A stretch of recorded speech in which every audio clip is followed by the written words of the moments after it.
Count down in 3, 2, 1.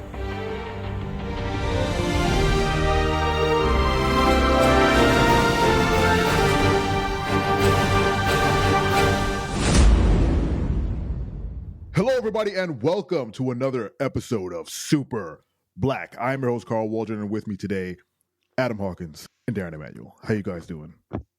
Good. Oh, that was an introduction. I'm good.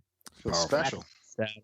Now, why do I have two special guests and no Dan? Well, this is another very special wrestling episode focused mainly on the Royal Rumble that just passed, dating this episode quite a bit. But something very specific about the Royal Rumble: the treatment of the black wrestlers in the Royal Rumble. The mistreatment. The criminality.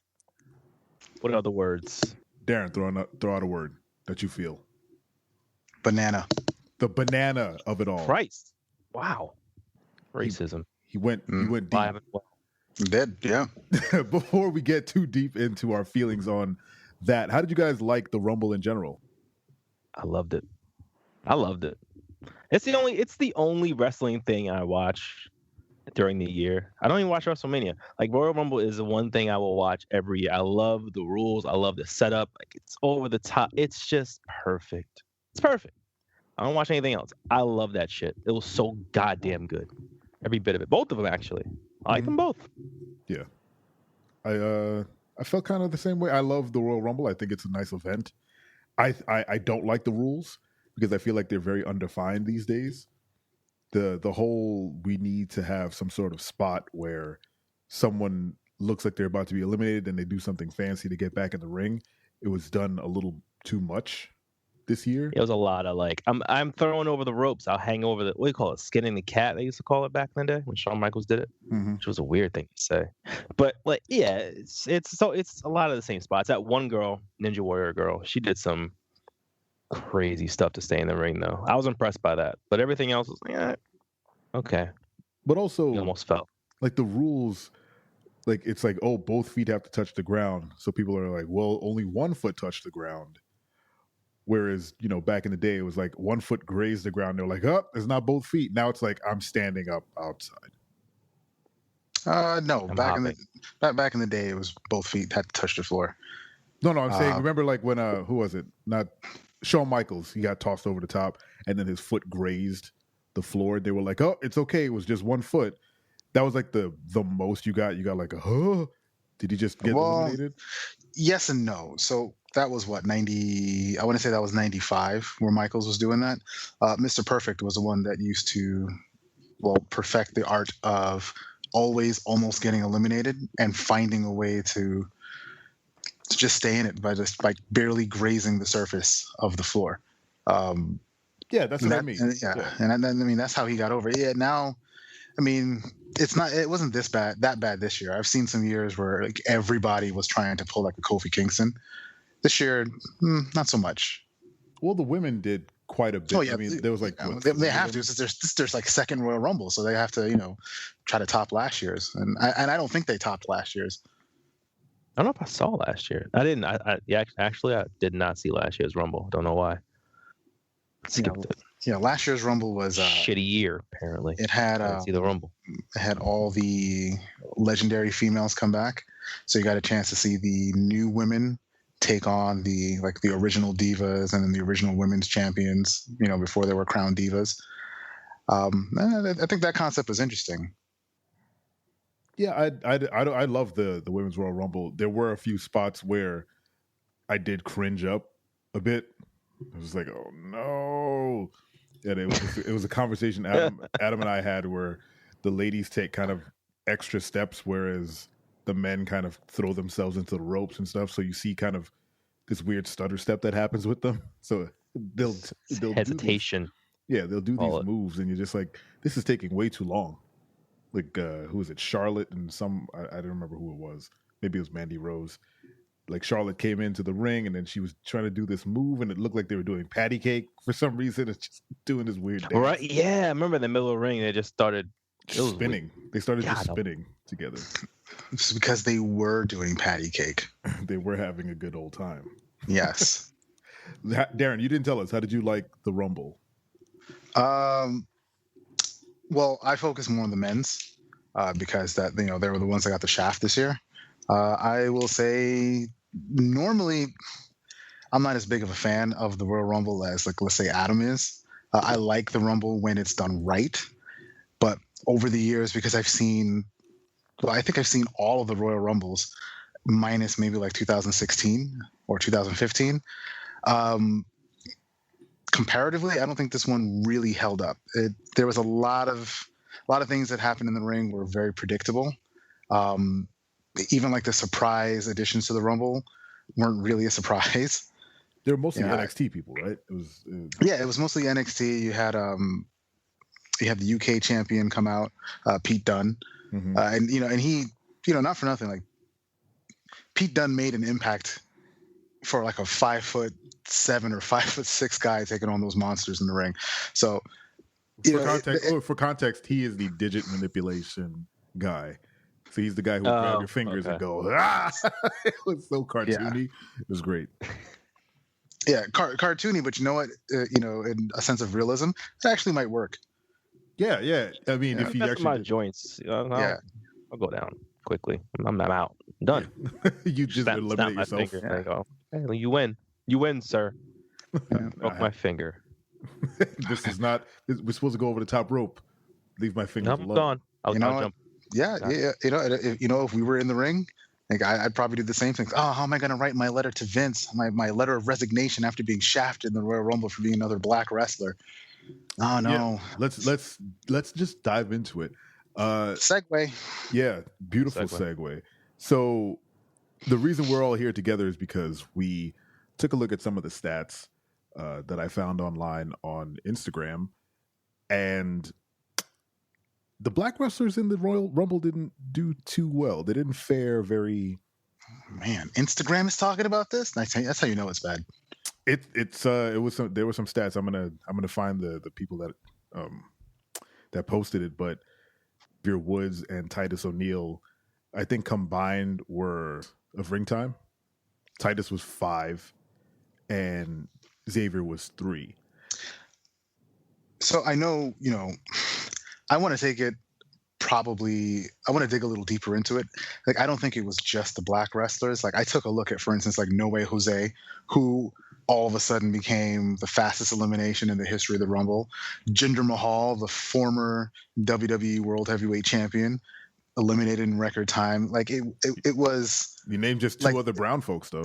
Yeah, it was like the minority, minus maybe Rey Mysterio and Andrade, who was part of the Final Four. It was like the minority report of, let's just, So went even deeper. Yeah. God.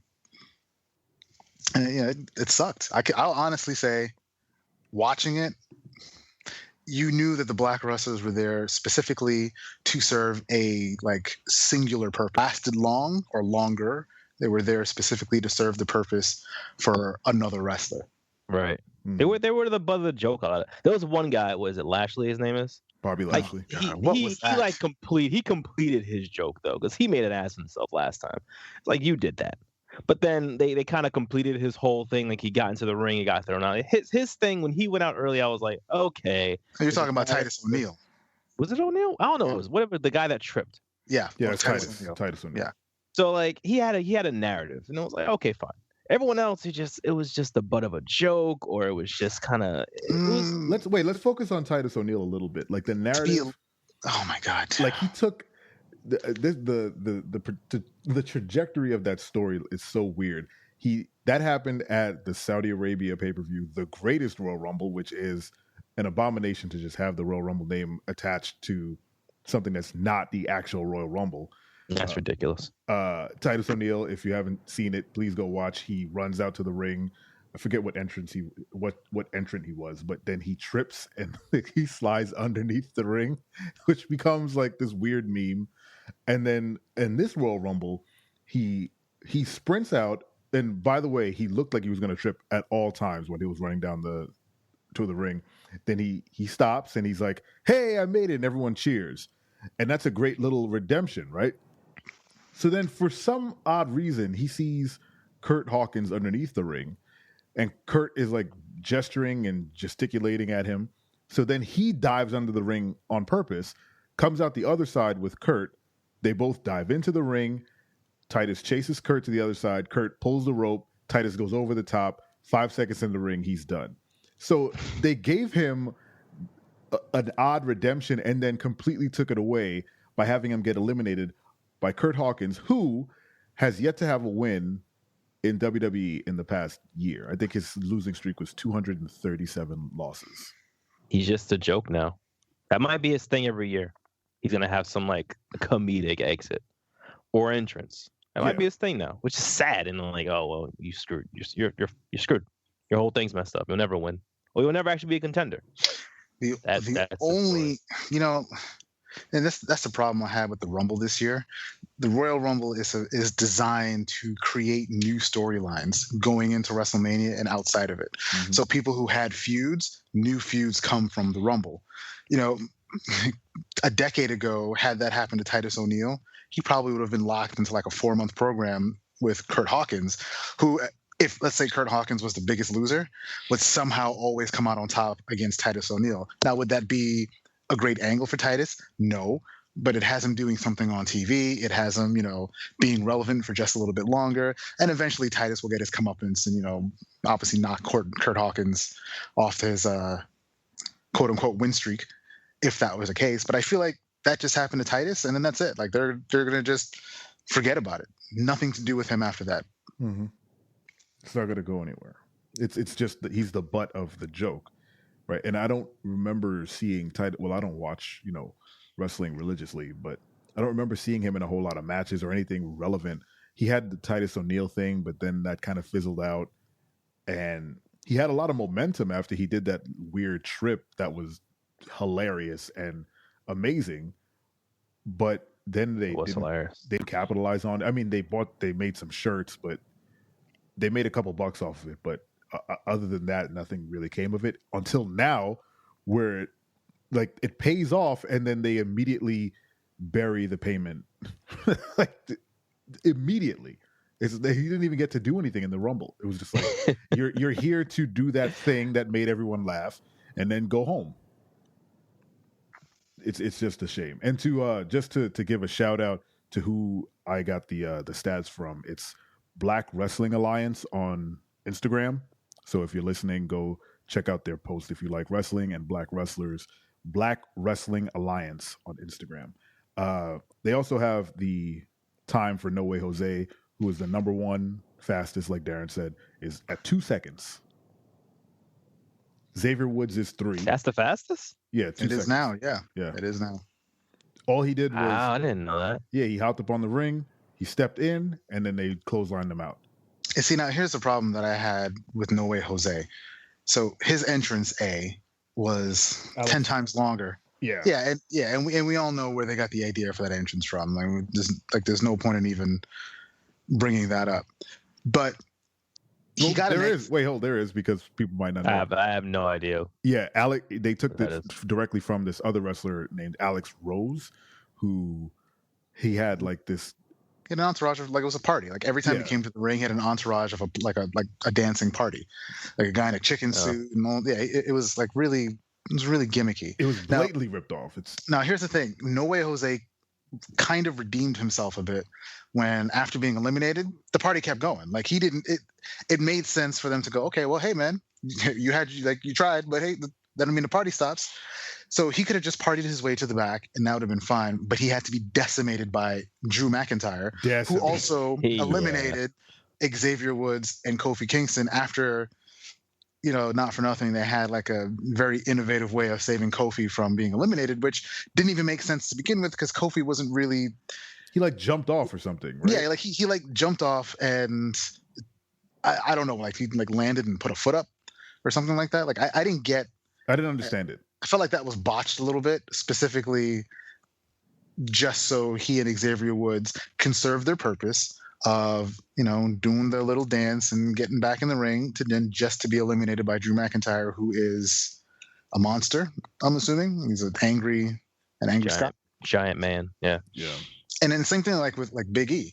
Big E's sole purpose, minus putting a pancake in someone's mouth in the ring, which was disgusting, by the way. And hilarious. Right, was to be eliminated by Samoa Joe to show how powerful and how intimidating Samoa Joe can be. That was his sole purpose. He did not get one elimination whatsoever. Yeah, let's put that stat out right now. Of all the black competitors, not one of them eliminated anyone. That's the craziest stat to me, actually. They had no tangible offense in the Rumble. They might as well have not even been in it. Now, when Adam brought up Bobby Lashley, I thought he was going to touch upon the fact that Lashley got in the ring coming out with Lio Rush, and Lashley is supposed to be like one of the top contenders. He's the champ. He's the IC champ. Right, gets weirdly eliminated by Seth Rollins. I don't know what that was. Yeah, that was a botch. That was totally a botch. Yeah, and his sole purpose then was to get Seth Rollins over. It was to just demolish Seth to then show that Seth can make a comeback and then win the Rumble in the end. It was also Seth's out to not be in the ring. Right. To just be like, to pull what I always call the Jerry Lawler. Like Kurt Hawkins pulled the Jerry Lawler, like hiding under the ring. The Jerry Lawler was, you find a way to get yourself on the outside of the ring and you lay there for as long as possible until it gets to like the last couple of people or until somebody finds you. Yeah. Who did that? Was it Road Dogg? He hung out in the corner and like hugged the ropes or something.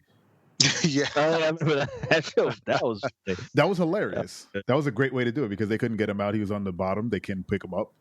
But yeah, Bobby Lashley totally served Seth in terms of this is your rest period. They're gonna continue the match. You come in later and eventually win. And it was also to buy him sympathy because think about it. You have the really big black guy who's about the size of Brock Lesnar. Take him out, and he was able to overcome that, to then take on an even bigger opponent in Braun Strowman to eliminate him, and then go on to WrestleMania to obviously face Brock Lesnar to show that he can take a beating from the big guys and still somehow come out on top. Let's cover Xavier Woods for just a second, only because he was there to serve Kofi, but in the end, neither one of them got anything out of the deal. So I think that was a very strange thing. Like you said, they had that weird spot. He got the night off. He really did. Like he had his entrance. He just ran out of nothing. Dude, do you realize how long it takes for a wrestler to get in costume, to lace up their boots, put on knee pads, all of that stuff, shave, right? And just the whole thing was a little strange. And it wasn't that impressive either.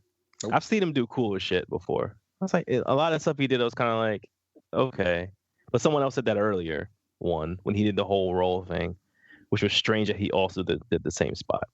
Then the carrying thing. I was like, wait, so why is this taking so long? One. And then it had no payoff. They just got eliminated. They got eliminated immediately. That was my thing. Is like their payoff. No payoff. There was no payoff. They could have at least had him like eliminate somebody, like a double elimination, something. They did all this stuff. It took all this time to execute. And then you're like, oh, cool, I guess. He's back in. Sweet. Oh, wait. He's gone. I guess they're done? Like, huh?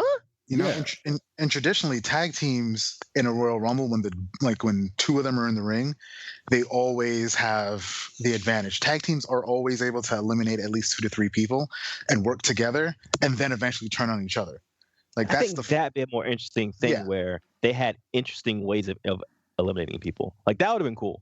Like they work together to like get people out, and then in the end, like some crazy stuff happens, they get eliminated. But to have them just be like, I'd have been fine if Xavier Woods eliminated Kofi Kingston after Kofi Kingston like kept skinning the cat, like you said earlier. Right. I'd have been that would have been great because it would have sowed the seeds for something later on another day in case the New Day ended up breaking up that faction. But yeah, nothing as interesting as that, or even allowing Xavier Woods to compete. I think that was the biggest issue. Is just he was there to serve for that spot. He came out specifically for that spot. Remember, he ran to the ring and then stopped short and waited for him to do all that stuff. Then, got the boot. It's just kind of sad. I don't know. Maybe he was tired. Plus, the whole idea in 2019 for one wrestler to do a double clothesline and like an immediate elimination, like it doesn't work anymore in today's product. A lot of the eliminations too were like, you could have kept your leg up. Like, Yeah, I don't know. Like you landed so lightly because it feeds into a weird narrative. Like sometimes we'll do it, it's a spot and it's very clear, but other times, like look how easy. Like, you really want to like a clothesline that didn't work. Yeah, Entire match that very rarely they would do it. I mean, so many people skinned the cat. So many people did it, and at that point you're like, all right, everyone's gonna do it now. That's not really a big thing. But then a clothesline, and like, oh, they got them with that after it didn't work on so many other people throughout the entire Royal Rumble. You saw two of them. Yeah, and then take a look at how easy or how fodder like Big E's elimination was. Samoa Joe came in and literally just threw him out over the top rope. Didn't even try to stop himself. What about what was his name? Apollo Crews, right? Baron Corbin comes in and literally just like tosses him out. Like no attempt effort. to try to no attempt to try to save himself. He was just like, oh, I guess these ropes can't be touched, so it's my time to go. The ropes are lava. I was just thinking that the ropes are lava. Right. The only person that had an interesting elimination might have been Shelton Benjamin. I forgot how we got eliminated. Yeah. And that's sad that the person who had the most interesting elimination is the one that we just plumb forget. Because it probably happened in the midst of other stuff. We've crossed over the shortest ones. We spoke shortly about Jinder Mahal, lasted 29 seconds and then was eliminated. So, I don't know. I don't have a whole lot to say about Jinder Mahal because I never found him super interesting, but it's true he did get the boot pretty quick. I do like that Big E lasted like at least 6 minutes, and he did have his, interesting spots while Adam was disgusted with his pancake. It was really his crotch pancake. He did get, a lot of cheers and... Well, yeah, but his interesting spots were suplexes, which Kurt Angle was just doing right before he got there. Oh, wait, before we move on, can we all just take a moment and mourn Kurt Angle's like lateral movement? Like that man is just mourn his body. He is a block of wood in a singlet. He's making me so nervous the entire time he's in the match. We were all like, he's just gonna explode. Yeah, he looks like gonna explode or like turn to dust. I don't know. It was crazy watching him. He looks like a sausage. He looks like a sausage in a microwave. You just feel like it's gonna pop. I was very impressed with Kurt Angle being able to give the angle slam to Big E, which once again I felt like was just Big E was there to serve a purpose to show that Kurt Angle still has a little bit left in him where he could pick up this big black man and give him the angle slam after suplexing everybody else in the ring. Yeah. I feel bad. I just worry about Kurt. We all worry about Kurt. It's just not a good look, man. And to kind of round this out, let's close it out with the one who had the most injustice, but maybe the most redemption, is R-Truth, who didn't even get to the ring because he got jumped by Nia Jax as entrance number 30. Didn't even get to the ring. I didn't mind that. I didn't mind it just because it led to something so incredible. Yeah, it was too good. It was too good. I mean, I got up. I was on the edge of the fucking couch, like, what is happening? This is incredible. R-Truth, I don't even know who that is. But like, does it serve our current narrative in this podcast? Yes, because it was a very dramatic. He didn't even get in the ring, and then it was just bad. But that was so good, though. that whole thing was so great. It was such a good moment in the Rumble. I couldn't believe it. It was a great moment. I also sat up, was very confused as to what was happening. It also threw the rules of the Rumble on its head because, again, so you just get to beat somebody up and take their spot? That doesn't make any sense at all. That doesn't make sense. I didn't get that. And it makes sense also because earlier on, they had the whole Becky Lynch thing where she came into the ring and she had to like beg to be put in the match. Yeah. Like, oh, she can't fight. Put me in. And it was this whole hullabaloo with the Rumble official, I guess. Like, all right, fine, go ahead. It was this time. He just kind of. That's because she wasn't replacing a black man. Oh. Yeah. Yeah. You know, had Nia Jax beaten There's any even other more. wrestler, yeah. Like think about it. If Nia Jax, the only person probably may have been like Kurt Hawkins. If she tried to do that to anybody else that was in that Rumble that wasn't a black wrestler, it wouldn't have worked. Mm. It was Like you wouldn't even believe it. You wouldn't believe it. Yeah, it was a very strange spot to start. Again, it did lead to something incredible, but then Nia Jax got everyone's finisher. Yeah, pretty And much then whoever was standing at the time. Yeah, everyone who was conscious. Where's that ultimately gonna go? I don't know. Well, you know what? What's the idea? Like, She was a fifth. She was the fifth woman ever to enter into a men's Royal Rumble, right? It was like China. It was Beth Phoenix. I can't remember who those other women were, but I know she was like the fifth person or fifth female. And I thought that where they were going to go with it is that she was going to get eliminations. She would be the first female, Beth Phoenix, that kissed the Great Khali. Like she'd be the first female to just dominate until she ran into like a Braun Strowman, where she's the Braun Strowman of her league. She'd run into the male version of her. I thought that's where they were going to go with it. I didn't realize they were going to. She should have got at least one elimination. I was surprised she got Mustafa Ali. Oh, right. I thought you were going to say R-Truth. She got R-Truth. She got R-Truth too. That's 2 eliminations. Well, Mustafa Ali he's ethnic.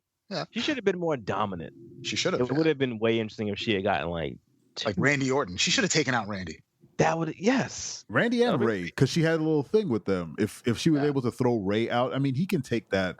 I mean, he's got nothing left to prove. Yeah, he's last generation. He can give that rub to Nia. It's true. He's in his like late 40s. He's this is not like he's not winning a title as far as I know. God, he doesn't move like he is though. That guy moves like a cat. Oh yeah, he'll run circles around us. But in terms of like the business, like he could have given her that. And Randy, I mean, it's Randy Orton. Like this, Randy should have given her that. Like when he was about to do the RKO and stopped himself, that should have been her window of opportunity. She did have great moments where she was kind of just staring people down and they were getting nervous, which was interesting. Yeah. But again, I was like, where does this go after this? But to kind of roll back to our conversation, R-Truth didn't even get to the ring. And then I think they cut some comedic promos. He was just like backstage looking for someone to to complain to or to figure out what the rules were.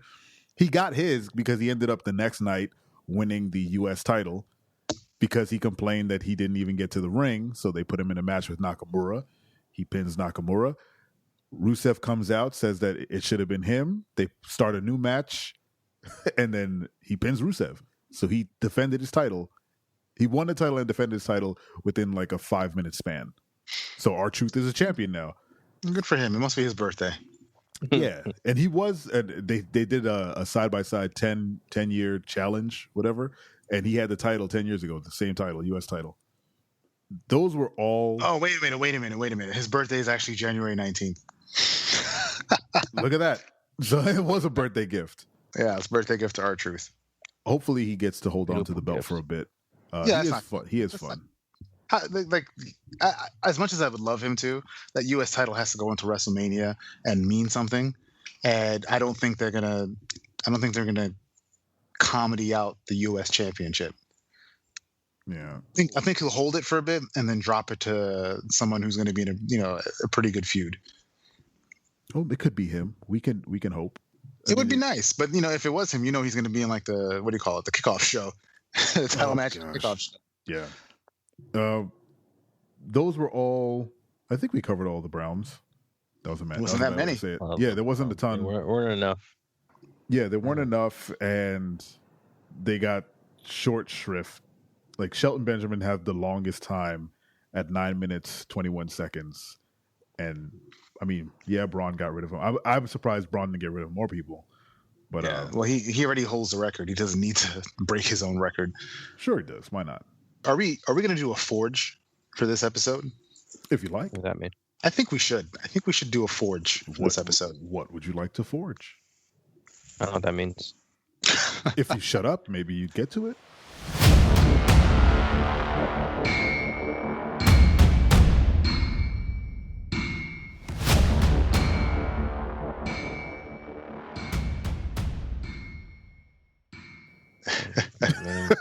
What would you like to forge? It has to be Royal Rumble themed.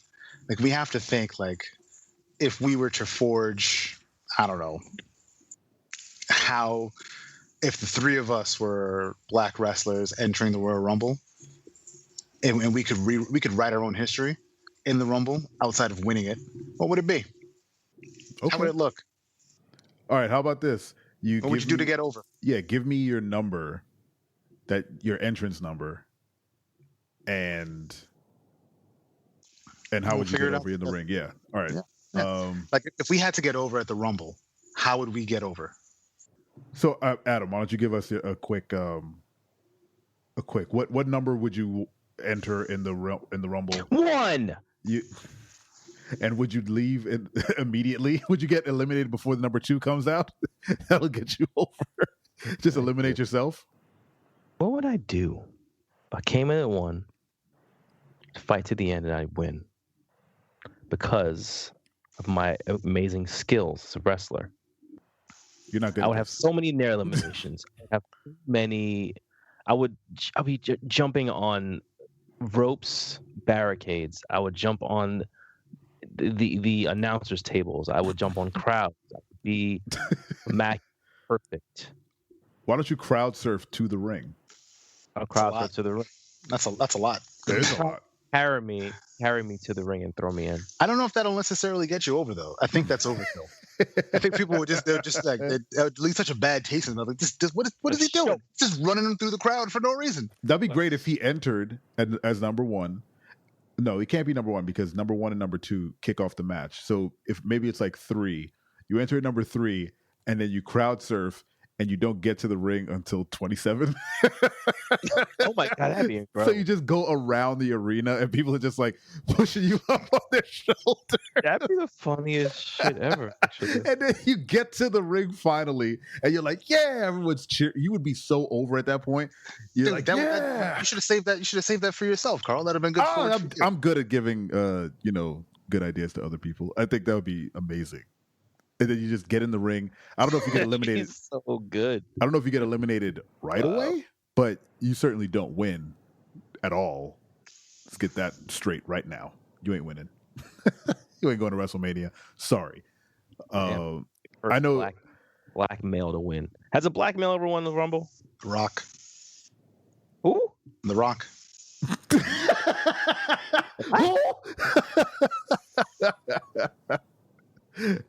The Rock is, half. Any full.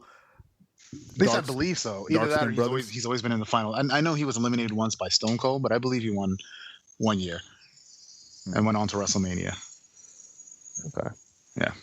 All right. I know Adam has to drop off. He's got a. He's got a thing. He's got a thing. He's got to work on this gimmick.